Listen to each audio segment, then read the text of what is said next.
السلام علیکم دوستو، میرا نام ہے حسیب شفقت اور آپ دیکھ رہے ہیں ہنسی ٹی وی۔ اس وقت پوری دنیا پر تیسری عالمی جنگ کا خطرہ منڈلا رہا ہے۔ ہر ملک بے یقینی کی صورتحال کے اندر ہے کہ نہ جانے کس وقت عالمی جنگ کا آغاز ہو جائے اور مجبوراً اسے بھی نہ چاہتے ہوئے بھی خود کو اور اپنے اتحادی ملک کو بچانے کے لیے اس جنگ کے اندر کودنا پڑ جائے، جس کا نتیجہ پوری دنیا کی تباہی ہوگا۔ کیونکہ اب یہ جنگ بندوق، ٹینک اور جنگی جہازوں کی نہیں ہوگی بلکہ نیوکلیر ہتھیاروں تک پہنچ جائے گی، جو کہ ایک ہی لمحے میں پورے شہروں کے شہر کو ختم کرنے کی صلاحیت رکھتے ہیں۔ اس وقت دنیا کے 97% نیوکلیر ہتھیار صرف امریکہ اور رشیا کے پاس ہیں، اور یہی دونوں ملک اس وقت اس عالمی جنگ کی شروعات کرنے والے ہیں، کیونکہ ورلڈ وار 2 کے بعد کسی بھی ملٹری کا ایک جگہ پر اتنی زیادہ تعداد کے اندر اکٹھے ہوئے جانا کبھی نہیں دیکھا گیا۔ اور اس تنازع کی سب سے بڑی وجہ ہے سوویت یونین کے اتحاد کا حصہ رہنے والا ملک یوکرائن اور امریکہ۔ یہ پوری کہانی دراصل ہے کیا اور مستقبل میں اس کا نتیجہ کیا نکلنے والا ہے، آج کی اس ویڈیو کے اندر ہم اسی بارے میں جاننے والے ہیں۔ اس وقت صورتحال یہ ہے کہ رشیا لگاتار یوکرین کے بارڈر پر اپنی ملٹری اور جنگی ہتھیاروں کو مسلسل بڑھا رہا ہے، جس کے اندر 1 لاکھ سے بھی زیادہ فوجی، ٹینکس، فائٹر جیٹس، میزائلز اور وار شپس اس وقت یوکرین کے بارڈر پر تعینات کر دیے گئے ہیں، جس سے یہ صاف لگتا ہے کہ رشیا کسی بھی صورت اس تنازع سے پیچھے ہٹنے والا نہیں ہے۔ رشیا ہر سال اگست اور ستمبر کے مہینے میں اپنی ملٹری اور نیوکلیر ہتھیاروں کی نمائش کا ایک ایونٹ کرتا ہے، جو کہ اس نے اس سال فروری اور مارچ کے مہینے میں کروانے کا فیصلہ کیا ہے۔ اس موجودہ ٹینشن کی اصل وجہ ہے امریکہ اور رشیا کے درمیان یوکرائن ملک کو لے کر تنازع، اور وہ دراصل ہے کیا، آئیے اسے سمجھنے کی کوشش کرتے ہیں۔ دراصل سوویت یونین یعنی رشیا کے ساتھ اتحاد کرنے والی ریاستوں کے اندر یوکرائن بھی شامل تھا، یعنی یہ سوویت یونین کا حصہ تھا، اور 1991 کے اندر سوویت یونین کے ٹوٹنے کے بعد آزاد ہونے والے 15 ملکوں میں یوکرائن بھی شامل تھا، جو کہ رقبے کے لحاظ سے سب سے بڑا ملک ہے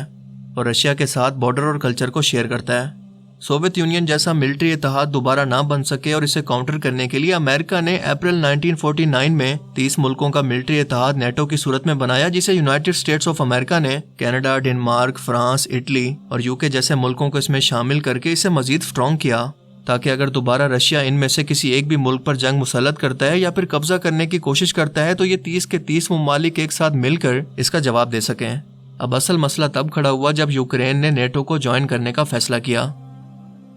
کیونکہ obviously اب وہ ایک خود مختار اور آزاد ملک ہے اور اپنے ملکی مفاد کے اندر جو چاہے فیصلہ کر سکتا ہے، مگر رشیا اسے ابھی بھی اپنے زیر اثر رکھنا چاہتا ہے اور یہ مانتا ہے کہ امریکہ نیٹو کی صورت میں اور یوکرائن کو نیٹو میں شامل کر کے اسے بارڈر کی طرف سے گھیرنے کی تیاری کر رہا ہے، اس لیے وہ کسی بھی صورت امریکہ کو ایسا نہیں کرنے دے گا اور پورے ملک یوکرائن پر اپنا قبضہ کر لے گا، اور اگر ایسا نہ کر سکا تو یوکرائن کو نیوکلیر وار سے تباہ کر دے گا۔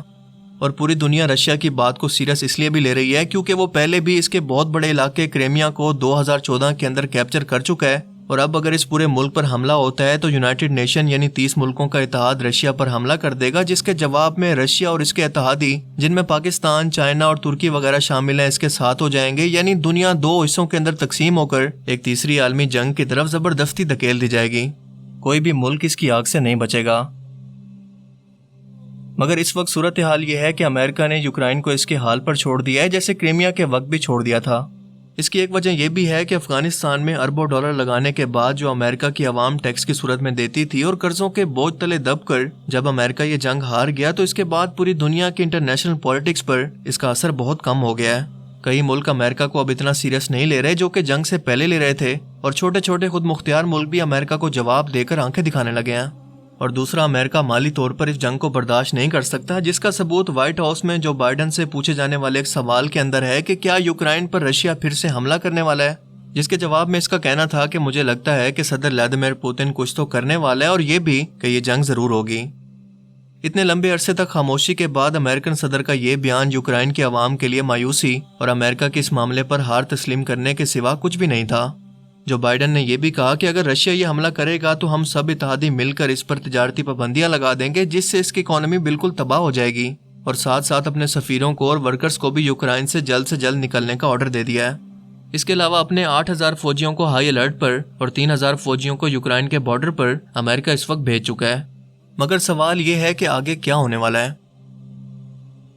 دیکھیں، جنگیں کسی بھی صورت کسی بھی ملک کے لیے سکون نہیں لاتی بلکہ صرف تباہی لاتی ہیں، وہ بھی ان کی نسلوں تک۔ اگر یوکرائن پر رشیا یہ حملہ کرتا ہے تو عالمی جنگ ہونا تو طے ہے، لیکن اگر اسے روکنا ہے تو دنیا کے کسی بڑے ملک کو ثالثی کا کردار ادا کر کے اس تنازع کو جلد سے جلد روکنے کی کوشش کرنی ہوگی۔ اگر پھر بھی ایسا نہیں ہوتا تو تمام ملک مل کر رشیا پر تجارتی پابندیاں لگا کر اس جنگ کو مالی طور پر اس کے لیے اتنا مشکل بنا سکتے ہیں کہ وہ اسے افورڈ ہی نہ کر سکے اور مجبوراً پیچھے ہٹ جائے، بالکل ایسے ہی جیسے سوویت یونین کے ٹائم میں ہوا تھا۔ اگر براڈ لیول پر دیکھیں تو دونوں ملک رشیا اور یوکرائن اپنے اپنے سروائیول کے لیے لڑ رہے ہیں، دونوں کے پوائنٹ آف ویو اپنے طور پر بالکل ویلڈ ہیں۔ جہاں تک میرا خیال ہے تو یوکرائن کو نیٹو میں شامل ہو جانے کا اپنا فیصلہ وقتی طور پر حالات کی کشیدگی کو دیکھتے ہوئے واپس لے لینا چاہیے، کیونکہ اس کے بعد رشیا کے پاس کوئی عالمی طور پر کوئی موقف ہی نہیں ہوگا یوکرائن پر اس کے بعد بھی جنگ مسلط کرنے کے لیے۔